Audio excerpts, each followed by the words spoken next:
Tangsan menggunakan 3 hari penuh untuk memulihkan kekuatan mental dan tubuhnya. Selain kehilangan 5 cincin roh dan beberapa kemampuan, tidak banyak yang berubah. Ketika dia membuka matanya dari kultivasi, dia menemukan Xiaowu, ayah dan ibunya sedang memperhatikannya. Xiaowu langsung memeluk Tangsan dalam sekejap seolah-olah takkan pernah melepaskannya. Xiaowu, akhirnya aku berhak bertanya. Maukah kamu menikah denganku? Setelah kita kembali ke Pendo City dan melaporkan kepada guru, aku akan menikah secara resmi denganmu. Aku pasti akan memberimu pernikahan akbar agar seluruh dunia tahu bahwa kau adalah istriku. Tapi sebelum kita pergi ke Pendo, aku akan membantu ayah dan ibu dulu bahagia seperti kita. Hal yang pertama adalah membangkitkan ibu dan selanjutnya membantu ayah memulihkan lengan kanan dan kaki kirinya. Melihat keraguan di mata ayah dan ibunya yang begitu besar, Tangsan menjelaskan secara perlahan. Ibu, awalnya aku tidak yakin bisa membangkitkanmu, tapi setelah membangkitkan Xiaowu, aku yakin 80% bisa memulihkan bentuk ibu seperti semula. Ayah, selama bertahun-tahun menemani ibu, ayah pasti makan ramuan obat dari tempat ini, membuat luka ayah sembuh. Saat itu, untuk membayar kembali kepada sekte, ayah melepaskan 2 tulang roh dan mengembalikannya secara paksa, mengurangi kekuatan rohmu. Tapi kenyataannya, ayah masih memiliki cincin roh ke-9. Dengan kemampuan tulang kaki kanan yang ditinggalkan ibu, meskipun itu tidak dapat menghidupkan orang mati, tapi itu sudah cukup untuk menumbuhkan anggota badan yang terputus. Setelah membangkitkan ibu, kita akan kembali ke sekte untuk mengambil 2 tulang roh yang ayah kembalikan. Xiaosan, apakah kamu lupa? Aku mengembalikan kedua tulang roh itu untuk menebus dosa-dosaku. Ada satu hal yang belum aku ceritakan. Saat dalam perjalanan ke sini, aku bertemu dengan kakek buyut, dan setelah menceritakan keadaan sekte, kakek buyut tidak menyalahkan, dan tindakan ayah itu sudah benar. Bahkan kakek buyut memberikan aku token ini, serta otoritas di dalamnya. Aku akan mulai sekarang, ibu. Kamu hanya perlu membuka pikiran dengan luas, merasakan energi yang aku kirimkan, dan memadukannya dengan semua energi di sekitar. Cahaya kemasan biru melintas. Tangsan merilis kaisar perak biru beserta rumahnya. Cincin roh ke-7 merah darah melintas. Tepatnya ini cincin roh yang kedua dari 4 cincin roh Tangsan saat ini. Merek Trisula Dewalet udahinya menyala. Kekuatan mentalnya yang tak terbatas benar-benar menyatu dengan domain kaisar biru perak. Cahaya biru yang kaya mengalir dengan lembut pada Ayin. Tangsan menarik dukungan energi dari semua rumput biru perak di hutan menjadi energi kaisar biru perak, kemudian menggunakan dirinya sendiri sebagai perantara untuk mentransfer kepada ibunya. Diselimuti oleh cahaya biru, tubuh Ayin tumbuh secara bertahap. Dia jelas bisa merasakan kultivasinya tumbuh pada tingkat yang belum pernah terjadi sebelumnya, tetapi hatinya gelisah. Tangsan segera mengerti apa yang membuat ibunya gelisah. Tangan kanannya bergerak, memegang Trisula Dewa Laut, lalu keemasan menyilaukan naik ke langit. Aura surgawi yang mewakili kekuatan Dewa Laut menyebar menyelimuti Sunset Forest bersama dengan domain kaisar biru perak. Vitalitas rumput biru perak yang sudah layu karena melepaskan terlalu banyak energi kehidupan, mereka dinyalakan kembali. Di bawah pengaruh cahaya Dewa Laut, Ayin tumbuh dengan kecepatan yang sangat menakjubkan. Dalam 10 hari ini, daun-daun kaisar biru perak Ayin sekarang berubah menjadi keemasan, membentuk kepompong selebar 10 meter. Cahaya emas menusuk menyala, dan tubuh Ayin mengeluarkan fluktuasi energi yang sangat besar. Setelah mengalami keadaan yang serupa, Xiaowu memberitahu Tang Hao bahwa ini adalah tanda-tanda binatang buas mencapai 100.000 tahun kultivasi. Ketika Ayin melepaskan kepompongnya, dia akan kembali ke level 100.000 tahun. Pada saat yang sama, dia juga memiliki kesempatan untuk membuat pilihan menjadi manusia atau tetap menjadi sebagai binatang roh. Sambil menunggu ibunya berevolusi, Tangsan dan Xiaowu pergi berburu binatang roh untuk menggantikan 5 cincin roh Tangsan yang hilang. Sementara Tang Hao tetap bersabar menunggu Ayin melepaskan kepompongnya.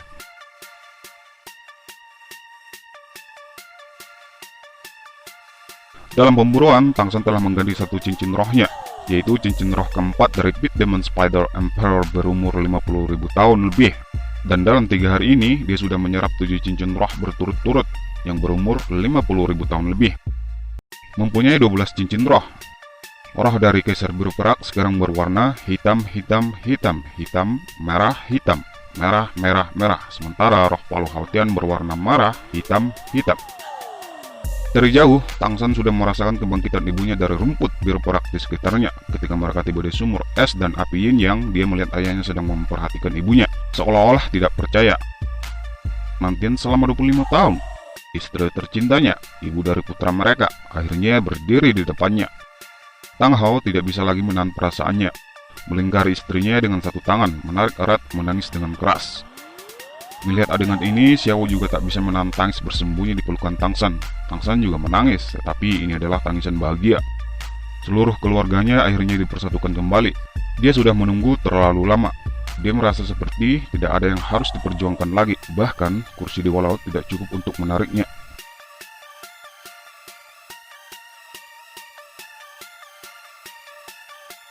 Tiga hari berlalu, keluarga Tang akhirnya memutuskan untuk meninggalkan Sunset Forest menuju Clear Sky School.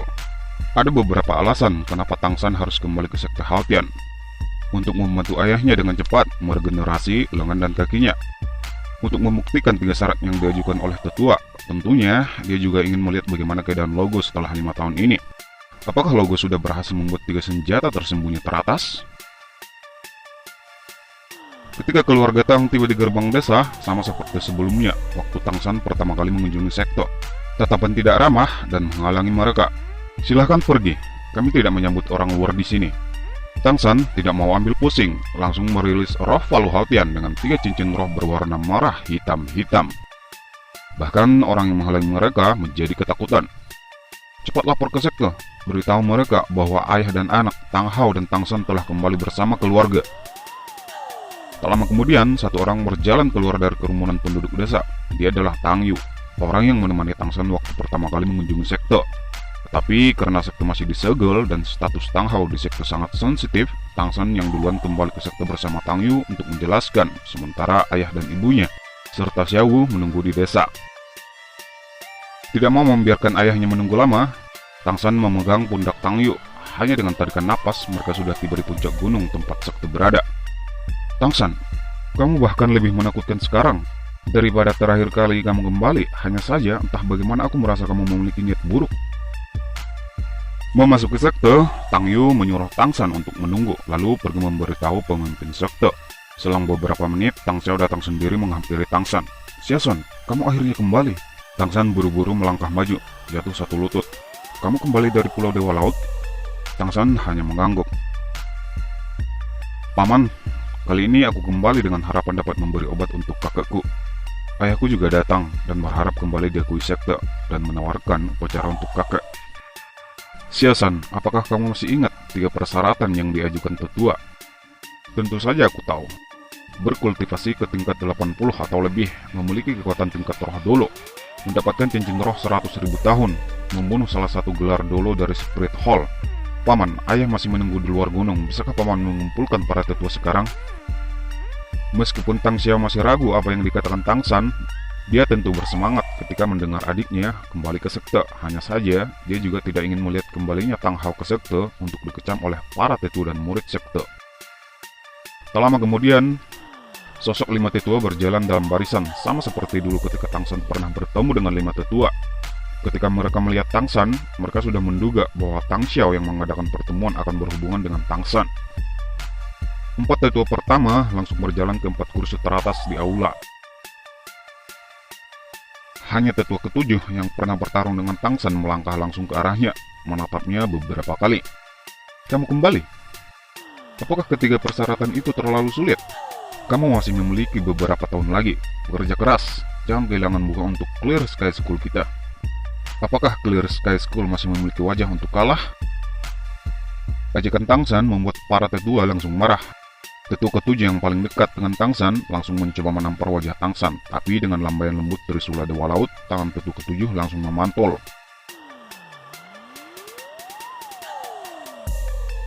"Hari ini, aku punya 3 masalah di sini. Yang pertama, untuk membuktikan kepada para tetua bahwa aku telah menyelesaikan 3 persyaratan yang kalian ajukan. Yang kedua, untuk menawarkan ritus kepada kakek bersama dengan ayahku. Yang ketiga, dan juga yang paling penting, aku akan membuktikan kepada kalian bahwa apa yang dilakukan ayahku bukanlah satu kesalahan." Pada saat yang sama, aku juga akan meminta 2 tulang roh yang dibayar ayah. Dengan provokasi Tang San membuat para tetua marah besar, bahkan Tang Xiao sendiri menjadi cemas. Tetua ke-7 meraung, cahaya hitam melonjak. Clear Sky Hammer tiba-tiba dirilis. "Ingin bertarung denganku? Di luar baik-baik saja." Sambil berbicara, dia mendorong tanah, membalik dengan trisula emas di tangannya dan meninggalkan ruangan.